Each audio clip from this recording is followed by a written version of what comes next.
आज बढ़ेंगे प्रश्नावली 6.5 का क्वेश्चन नंबर 4। तो चौथा क्वेश्चन क्या है, एबीसी एक समद्विबाहु त्रिभुज है, ठीक है, जिसका कोण सी समकोण है। मतलब यहाँ पे ये त्रिभुज बना लिया मैंने, इसको दे देता हूँ सी। क्या दिया है, ये सी है, क्योंकि 90 डिग्री वाला सी है। अब इसको ए या बी किसी को भी ले सकते हो, मैं इसको ले लेता हूँ ए और इसको ले लेता हूँ बी, ठीक है। सिद्ध कीजिए ए बी स्क्वायर बराबर 2ac², ठीक है। तो सबसे पहले जो दिया है वो लिखूंगा मैं। देखो दिया है, क्या दिया है, यहाँ पे एक लिखा है नाम समद्विबाहु। समद्विबाहु का मतलब क्या होता है, जिसकी दो भुजा बराबर है। अब अगर समकोण त्रिभुज है तो कर्ण तो कभी किसी के बराबर होगी नहीं, यानी भुजा कौन सी, ये वाली और ये वाली दोनों क्या होगी, बराबर होगी। यानी दिया है ए सी बराबर क्या दिया है, बी सी। इसको दे देता हूं मैं समीकरण नंबर 1, ठीक है। अब सिद्ध क्या करना है वो भी लिख लेता हूं मैं, सिद्ध करना। तो सिद्ध क्या करना है, सिद्ध करना है ए बी का स्क्वायर बराबर में क्या है, 2ac का स्क्वायर, ठीक है। इसको सिद्ध करना है। तो यहाँ पे देखो ये क्या है, एक समकोण त्रिभुज है। क्या है, समकोण त्रिभुज। तो त्रिभुज ए बी सी में पाइथागोरस प्रमेय से, किससे, पाइथागोरस प्रमेय, पाइथागोरस प्रमेय से। पाइथागोरस प्रमेय क्या कहता है, पाइथागोरस प्रमेय कहता है कि किसी समकोण त्रिभुज में जो कर्ण होता है इसका स्क्वायर बाकी दो भुजा होती है इसके वर्ग के बराबर होता है, यही कहता है पाइथागोरस प्रमेय। क्या कहता है, कर्ण स्क्वायर, कर्ण का स्क्वायर बराबर क्या होता है, आधार का स्क्वायर प्लस में लंब का स्क्वायर। ये होता है पाइथागोरस प्रमेय, ठीक है, ध्यान रखना। पाइथागोरस प्रमेय सिर्फ समकोण त्रिभुज में लगता है, इसका मतलब है कर्ण यानी ये वाली भुजा, इसका स्क्वायर क्या होता है, जो बाकी दो भुजा बची इन दोनों भुजाओं के वर्ग के योग के बराबर होता है। तो यहाँ पे कर्ण क्या है मेरा, ए बी, और कर्ण हमेशा ध्यान रखना 90 डिग्री के सामने वाली भुजा कर्ण होती है। तो यहाँ पे ये क्या है, कर्ण है, इसको मैं मान लेता हूँ आधार, और ये क्या है, ये वाला है मेरा लंब। ये क्या है, लंब, यहाँ लिख देता हूँ ये लंब, ठीक है। अब देखो, तो ए बी का स्क्वायर बराबर आधार क्या है, आधार है मेरा बी सी, यानी बी सी का स्क्वायर प्लस लंब कौन है, लंब है ए सी, तो ए सी का स्क्वायर। अब देखो समीकरण 1 में क्या दिया है, ए सी बराबर है बी सी, यानी ए सी और बी सी दोनों क्या है, बराबर है। तो मैं बी सी की जगह क्या रख लूंगा, ए सी, क्योंकि इसने क्वेश्चन में क्या पूछा है, ए सी। अगर क्वेश्चन में बी सी पूछता तो मैं ए सी की जगह क्या रख लेता, बी सी। दोनों है बराबर ही, लेकिन जो क्वेश्चन में पूछा है वही लिखूंगा मैं। तो समीकरण 1 से क्या लिखता हूं, समीकरण 1 से बी सी बराबर ए सी रखने पर, या सिर्फ इतना भी लिख सकते हो समीकरण 1 से। तो ए बी का स्क्वायर बराबर में क्या है मेरा, बी सी की जगह मैंने रख दिया ए सी का स्क्वायर प्लस ए सी का, ए सी रखा ए सी का स्क्वायर। आप देखो ये क्या हो गया, ये हो गया मेरा ए बी स्क्वायर, यानी ए बी का स्क्वायर बराबर ए सी स्क्वायर, और ए सी स्क्वायर क्या हुआ, 2ac स्क्वायर, क्योंकि ये भी किसी का वर्ग है। ये भी मान लो ये क्या है, जैसे x square plus x square क्या होता है, 2x स्क्वायर ना। तो ठीक है, ऐसे ही क्या है, ये वाला है। तो ये हो गया मेरा 2ac स्क्वायर, और यही क्या करना था, सिद्ध करना था। क्या करना था, सिद्ध, यानी ये हो गया हैंस प्रूफ। एक बात ध्यान रखना, इसको ये भी सिद्ध कर सकते हैं अपन, ए बी का स्क्वायर बराबर 2ac की जगह क्या लिख सकते हैं, बी सी भी, बी सी का स्क्वायर, ये भी कर सकते हैं, क्योंकि ए सी और बी सी बराबर है। तो क्वेश्चन में अगर ए सी की जगह बी सी भी पूछे तो भी हम कर सकते हैं, बस यहाँ ए सी की जगह बी सी रखेंगे और बी सी की जगह ए सी, इतना सा ध्यान रखना। तो ये मेरा सिद्ध हो गया, यही सिद्ध करना था, बस इतना ध्यान रखना। अगर क्वेश्चन में बी सी पूछे तो भी कर सकते हैं, क्यों कर सकते हैं, क्योंकि ए सी और बी सी दोनों बराबर है। तो यहाँ पे मैंने क्या लगाया, पाइथागोरस प्रमेय लगा के सिद्ध कर दिया। अब चलते हैं क्वेश्चन नंबर 5 पे।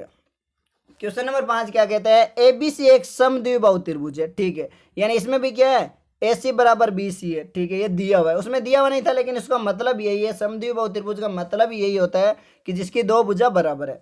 अच्छा, यदि ए बी स्क्वायर बराबर दिया है 2ac स्क्वायर, यानी जो मैंने अभी सिद्ध किया था ना, ये चीज देख लो, जो चौथे में था ना सिद्ध करना, वो यहाँ पे दे रखा है। तो सिद्ध क्या करना, ये समकोण त्रिभुज है, यानी इसका ये भी बोल सकता हूँ मैं, चौथे क्वेश्चन का उल्टा है 500।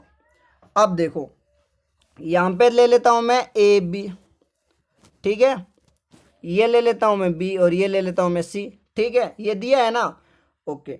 अब देखो सबसे पहले जो दिया वो लिखूंगा, दिया है क्या, ए सी बराबर बी सी, ठीक है। और क्या दिया है, और दिया है ए बी स्क्वायर बराबर में 2ac स्क्वायर, ठीक है। और सिद्ध क्या करना है, यहाँ पे लिख लेता हूँ मैं, सिद्ध करना, सिद्ध क्या करना है, ए बी सी एक समकोण है, समकोण त्रिभुज, ठीक है, ये सिद्ध करना है।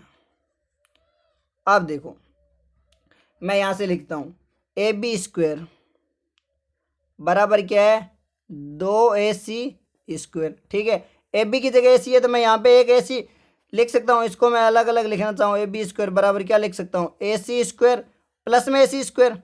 ठीक है, ये दो है तो इसको अलग अलग लिख सकते हैं। फॉर एग्जाम्पल दो है तो दो को मैं एक और एक प्लस एक लिख सकता हूँ ना, तो ठीक है, ऐसे मैंने ये लिख दिया। अब देखो अब AC है तो समीकरण 1 से क्या लिखूंगा मैं, समीकरण 1 से,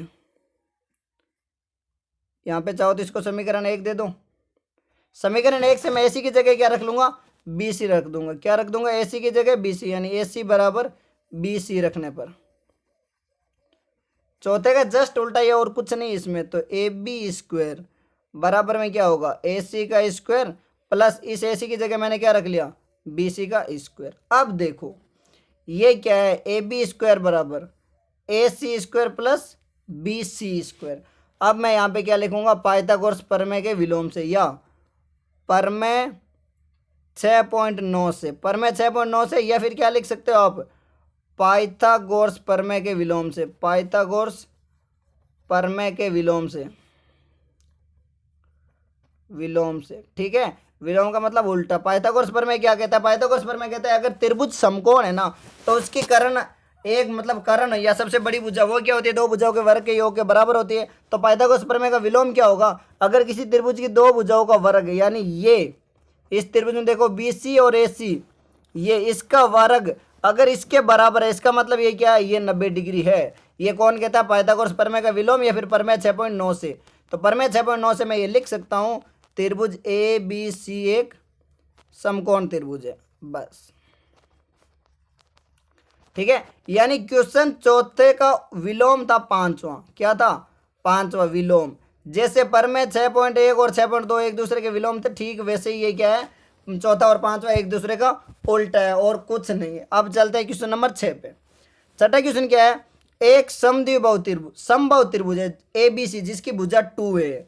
मैं ले लेता हूँ, जैसे इसको A दे दिया, इसको B दे दिया, इसको C दे दिया, और इसकी भुजा कितनी है, सभी भुजा 2 है। ये भी 2 है, ये भी 2 है, और ये भी क्या है मेरी 2 है। ठीक है, अब देखो उसके प्रत्येक शीर्षलंब की लंबाई ज्ञात कीजिए।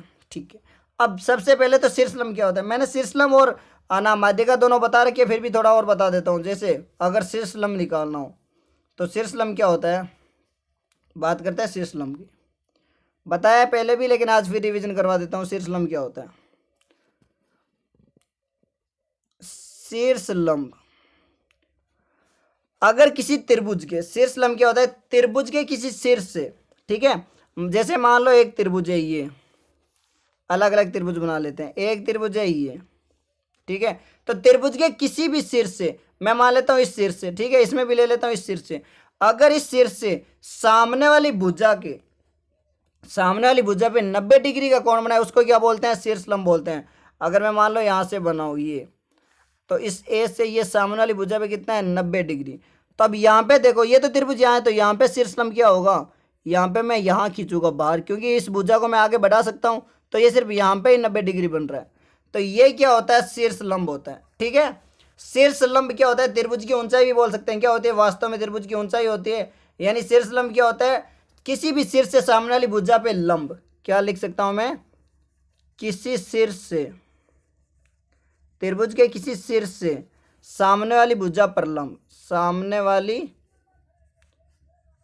भुजा पर लंब, ये क्या होता है, शीर्षलंब। लेकिन माध्यिका क्या होती है, माध्यिका, माध्यिका के बारे में बात करते हैं। अब बात करते हैं माध्यिका की। माध्यिका क्या होती है, माध्यिका होती है किसी शीर्ष से, त्रिभुज के किसी शीर्ष से, किसी भी शीर्ष से सामने वाली भुजा को दो बराबर भागों में बांटने वाली दूरी होती है, उसको क्या बोलते हैं, माध्यिका। यानी किसी शीर्ष से सामने वाली भुजा का मध्य बिंदु, सामने वाली भुजा के मध्य बिंदु को मिलाने वाली रेखा। ठीक है, ये ध्यान रखना, मध्य बिंदु को मिलाने वाली रेखा है, मिलाने वाली रेखा। ठीक है, जैसे मैं त्रिभुज बनाता हूँ, यहाँ मान लो अलग अलग त्रिभुज बनाते हैं। जैसे मैंने मान लो एक त्रिभुज ये बना ली, ठीक है। एक त्रिभुज बना ली मैंने एस से, और एक बना ली मान लेते हैं एस से, ठीक है। इन सभी का मान लो अगर मुझे माध्यिका खींचनी है तो मैं क्या करूँगा, माध्यिका मेरी होगी इसका मध्य बिंदु, जैसे मान लो ये मान लेते हैं पूरी 4 है तो ये 2-2 सेंटीमीटर हो गई। इसी प्रकार मान लो ये 4 है तो ये 2-2 बीच का बिंदु। अब ये भी मान लो 4 है तो इसकी माध्यिका यहाँ होगी 2 और 2, ठीक है। जबकि शीर्ष लंब क्या होता है, बीच सामने वाले के 90 डिग्री कोण, यानी इस पर अगर मैं शीर्ष लंब खींचूँ, शीर्ष लंब मैं इस कलर से दिखाता हूँ, ये लाल कलर में क्या है माध्यिका। अब अगर मैं शीर्ष लंब खींचूँ तो इसका शीर्ष लंब क्या होगा, ये 90 डिग्री, ठीक है। इसमें अगर मैं शीर्ष लंब खींचूँ, अगर ये संभव त्रिभुज है तो शीर्ष लंब क्या होगा, यही होगा। ये सिर्फ संभव त्रिभुज में होता है, ध्यान रखना, किसमें, संभव त्रिभुज में। और अगर मैं इसका शीर्ष लंब खींचना चाहूँ तो इसका कहाँ पे होगा, यहाँ पे, ठीक है। यानी अगर मैं इसको बिंदु ए दूं ऊपर वाले को सभी को, ठीक है, और इसको अगर बिंदु दूं बी बीच वाले को, ठीक है, और इसको अगर बिंदु सी दूं, ठीक है, सी, तो यहाँ पे है ना शीर्ष लंब क्या है, ध्यान रखना सभी त्रिभुज में देखो शीर्ष लंब, यहाँ पे शीर्ष लंब है, पहली वाले में ए सी, ठीक है, दूसरी वाले में क्या है ए बी, और तीसरी वाले में क्या है, तीसरी वाले में मेरा ए सी। जबकि माध्यिका क्या है, माध्यिका है पहले वाले में ए बी, इसमें भी क्या है ए बी, और इसमें भी क्या है ए बी, ठीक है। आई बात समझ में। तो माध्यिका और शीर्ष लंब में फर्क पता हो गया ना, माध्यिका और शीर्ष लंब यही होता है, माध्यिका सामने वाली भुजा को 2 बराबर भागों में बांटती है, जबकि शीर्ष सामने वाली भुजा पर 90 डिग्री का कोण होता है, ठीक है। अब चलते हैं क्वेश्चन पे। क्वेश्चन, हाँ तो क्वेश्चन क्या बोलता है, एक संभव त्रिभुज एबीसी है जिसकी भुजा 2 सेंटीमीटर, उसके प्रत्येक शीर्ष लंब की लंबाई की। अब शीर्ष लंब है मतलब सामने वाली पे क्या होगा 90 डिग्री, पर संभव त्रिभुज में मैंने क्या बताया था, शीर्ष लंब और माध्यिका एक ही होती है, ठीक है। यानी इस पे मैं बनाऊंगा 90 डिग्री, कितने का 90 डिग्री, यह मान लो ये, ठीक है, ये कितने का है 90 डिग्री। और इसमें यहाँ पे क्या होगा, ये भी ए होगा और ये भी कितना होगा ए, ये 2 है ना, तो ये भी ए हो गया मेरा, और ये भी क्या हो गया ए हो गया। अब आगे देखो, अब मैं इसको दे देता हूँ बिंदु डी। तो निकालना क्या है, प्रत्येक शीर्ष लंब, अगर शीर्ष लंब सभी अगर संभव त्रिभुज है तो सभी शीर्ष लंब की ऊंचाई क्या होती है, समान होती है। यानी सभी, चाहे मैं अगर बी से खींचूँ या सी से खींचूँ कोई फर्क नहीं पड़ रहा, तो मैं एक का निकालूंगा तीनों समान ही होंगे। तो अब मैं देखो मैं लिखता हूँ त्रिभुज ए डी बी में, त्रिभुज ए डी बी कौन सी है मेरी, ये वाली, येलो कलर में दिखाता हूँ, ये वाली त्रिभुज है, ठीक है। अब इसमें क्या लिखूंगा, पाइथागोरस प्रमेय से, पाइथागोरस प्रमेय से। पाइथागोरस प्रमेय क्या कहता है, पाइथागोरस प्रमेय कहता है कर्ण स्क्वायर बराबर, पाइथागोरस प्रमेय कहता है कर्ण का स्क्वायर बराबर क्या होता है, आधार का स्क्वायर प्लस लंब का स्क्वायर, यही कहता है, ठीक है। और कर्ण हमेशा सबसे बड़ी भुजा होती है और 90 डिग्री के सामने वाली, यानी कर्ण क्या है इसमें ए बी, तो ए बी का स्क्वायर बराबर आधार क्या है यहाँ पे बी डी, तो बी डी का स्क्वायर प्लस लंब कौन सा है ए डी, तो ए डी का स्क्वायर। और निकालना क्या है हमें ए डी, शीर्ष लंब ए डी है। अब देखो ए बी कितना है 2, तो 2 ए इसका स्क्वायर बराबर बी डी कितना है ए, तो ए का स्क्वायर प्लस ये क्या है शीर्ष लंब, तो ए डी का स्क्वायर। अब 2 का स्क्वायर कितना होता है 4, यानी 4 ए स्क्वायर बराबर ये हो गया ए स्क्वायर प्लस में क्या हो गया ए डी का स्क्वायर।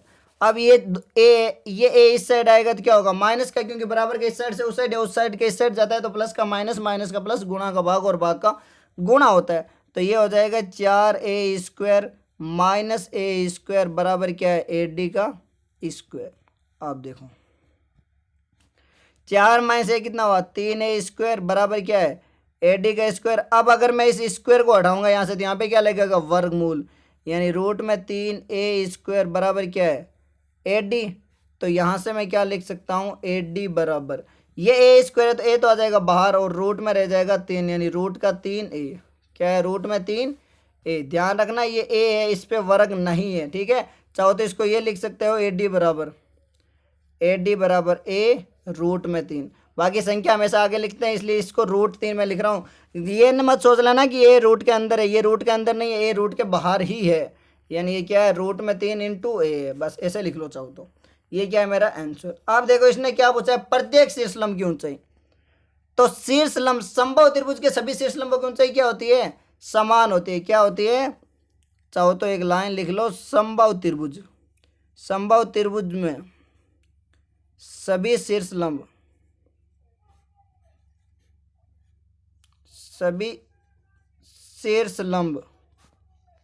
बराबर ऊंचाई के बराबर लंबाई के होते हैं। क्या होते हैं? बराबर लंबाई के होते हैं। ठीक है, तो सभी शीर्षलंब की ऊंचाई क्या लिखूंगा मैं? सभी शीर्षलंब की ऊंचाई लिख दो या लंबाई। सभी शीर्षलंब की लंबाई कितनी हो जाएगी? √3 × a। यही आंसर है। ठीक है।